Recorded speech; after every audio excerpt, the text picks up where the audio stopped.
وزیراعظم شہباز شریف سے سعودی وزیر خارجہ کی ملاقات، خطے کی بدلتی صورتحال کا جائزہ لیا۔ وزیراعظم نے دفتر پہنچنے پر سعودی وزیر خارجہ کا استقبال کیا۔ ملاقات میں نائب وزیر اعظم اسحاق ڈار، مشیر قومی سلامتی لیفٹیننٹ جنرل محمد عاصم ملک کی بھی شرکت۔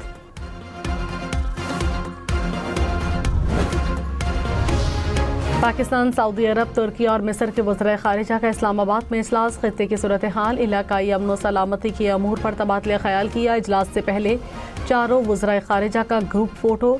4 ملکی اجلاس نائب وزیر اعظم اسحاق ڈار کی دعوت پر بلایا گیا تھا۔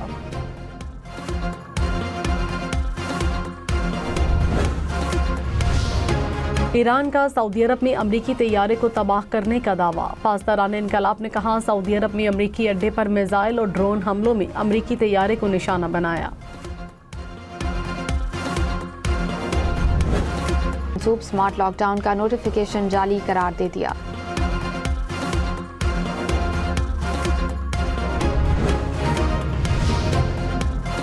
اسپیکر ایرانی پارلیمنٹ نے کہا کہ امریکہ 15 نکاتی ایجنڈے سے وہ مقاصد حاصل کرنا چاہتا ہے جو طاقت کے ذریعے حاصل نہیں کر سکا۔ واشنگٹن کی پالیسیز میں تضاد ہے۔ مذاکرات کی بات کرنے والا امریکہ پس پردہ زمینی حملے کی منصوبہ بندی کر رہا ہے۔ ایرانی کبھی بھی ہتھیار نہیں ڈالیں گے۔ ایرانی افواج امریکہ کی ممکنہ زمینی آمد کا انتظار کر رہی ہیں۔ یمنی حوثی اسرائیل کو بڑے سرپرائز دینے کے لیے تیار ہیں۔ ایران کا 20 پاکستانی بحری جہازوں کو آبنائے ہرمز سے گزرنے کی اجازت دینے کا فیصلہ۔ نائب وزیر اعظم اسحاق ڈار نے کہا، روزانہ 2 پاکستانی بحری جہازوں کو آبنائے ہرمز سے گزرنے کی اجازت ہوگی۔ ایران کا اقدام خطے میں استحکام لانے میں مددگار ثابت ہوگا۔ مذاکرات، سفارتکاری اور اعتماد سازی کے اقدامات ہی آگے بڑھنے کا واحد راستہ ہیں۔ امریکی صدر ٹرمپ نے اسحاق ڈار کا ٹویٹ سوشل میڈیا پر شیئر کر دیا۔ 6 سال بعد پی آئی اے کی لندن کے لیے براہ راست پروازیں بحال۔ پرواز اسلام آباد ایئرپورٹ سے لندن کے لیے روانہ۔ برطانوی ہائی کمشنر اور سیکرٹری دفاع نے فلائٹ آپریشن کا افتتاح کیا۔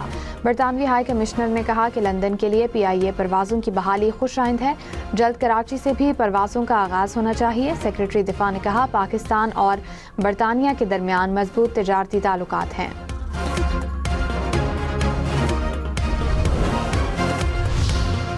ایران پر امریکی اور اسرائیلی حملے جاری۔ ایران کے ساحلی شہر پر حملے میں 5 افراد جاں بحق، 4 زخمی، 2 بحری جہازوں کو نقصان پہنچا۔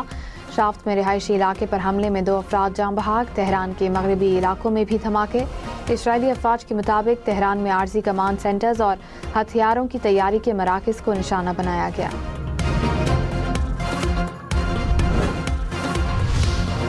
یمن کے حوثیوں کا اسرائیل پر ایک بار پھر حملہ۔ اسرائیلی فورسز نے حوثیوں کے دوسرے میزائل حملے کی تصدیق کر دی۔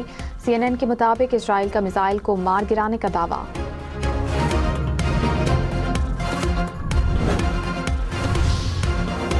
خطے میں امریکی تنصیبات ایران کے نشانے پر۔ ایرانی ڈرونز نے پہلی بار مشرقی شام میں امریکی اڈے کو نشانہ بنایا۔ سعودی دفاعی نظام نے فضائی حدود میں داخل ہونے والے 10 ڈرونز کو مار گرایا۔ کویتی فورسز کا 4 ڈرونز کو کامیابی سے مار گرانے کا دعویٰ۔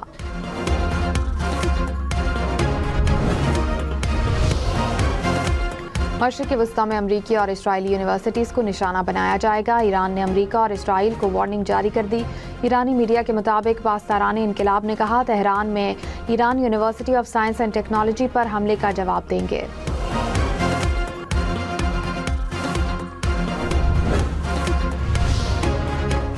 ایرانی پارلیمنٹ میں جوہری عدم پھیلاؤ کے معاہدے سے نکلنے کا بل پیش۔ رکن پارلیمنٹ نے کہا، این پی ٹی سے انخلا کے قانون کو ختم کرنے کا بل پیش کر دیا۔ این پی ٹی سے انخلا کا مطلب جوہری ہتھیاروں کی طرف بڑھنا نہیں، امریکہ اور اسرائیل کی ایرانی ایٹمی تنصیبات کی جاسوسی کو روکنا ہے۔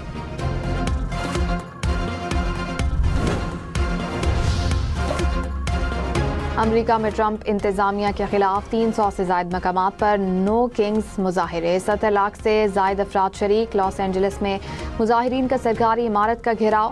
حملوں میں 2 پولیس افسران زخمی، 2 افراد گرفتار۔ مظاہروں میں امریکی سینیٹرز کی بھی شرکت۔ سینیٹر برنی سینڈرز نے کہا کہ ٹرمپ نے پوری دنیا کو بحران سے دوچار کر دیا۔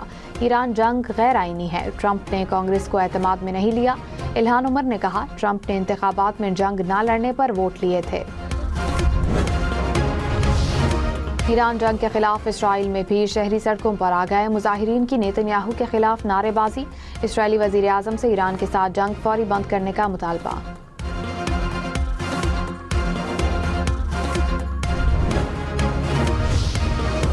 اسلام آباد راولپنڈی میں صبح سویرے بارش، پنجاب اور خیبر پختونخوا کے مختلف علاقوں میں بھی بادل برسے، پشاور میں موسلادھار بارش، بلوچستان کے مختلف علاقوں میں بھی بادل برس پڑے، زیارت میں بارش کے ساتھ ژالہ باری، بارکھان میں طوفانی بارش۔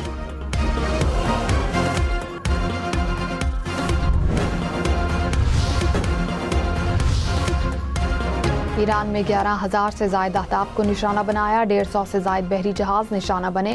امریکی سینٹ کام نے آپریشن ایپک فیوری کی 1 ماہ مکمل ہونے پر رپورٹ جاری کر دی، کہا خطرناک مقامات کو ترجیحی بنیادوں پر نشانہ بنایا گیا، پاسداران انقلاب کے ہیڈ کوارٹرز اور انٹیلیجنس سائٹس کو نشانہ بنایا گیا۔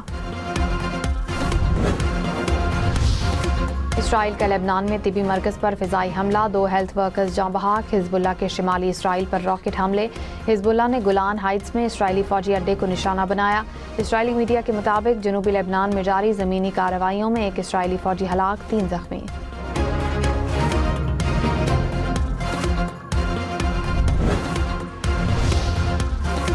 اسرائیلی افواج کی غزہ میں پولیس چوکیوں پر بمباری، بچی اور 3 اہلکاروں سمیت 6 فلسطینی شہید۔ حکام کے مطابق اسرائیلی فضائی حملوں میں خان یونس کی 2 پولیس چوکیوں کو نشانہ بنایا گیا۔ عالمی مارکیٹ میں خام تیل کی قیمتوں میں اضافہ، برنٹ کروڈ کی قیمت $112 فی بیرل تک پہنچ گئی۔ امریکی خام تیل کی قیمت $99 فی بیرل ریکارڈ، قدرتی گیس کی قیمتوں میں بھی اضافہ۔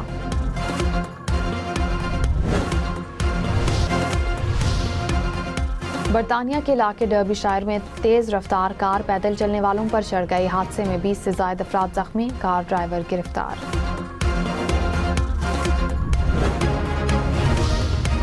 روس میں بارشوں سے تباہی، ریلوے پل گر گیا، علاقے میں ایمرجنسی سے نافذ، علاقے میں بجلی کی فراہمی معطل۔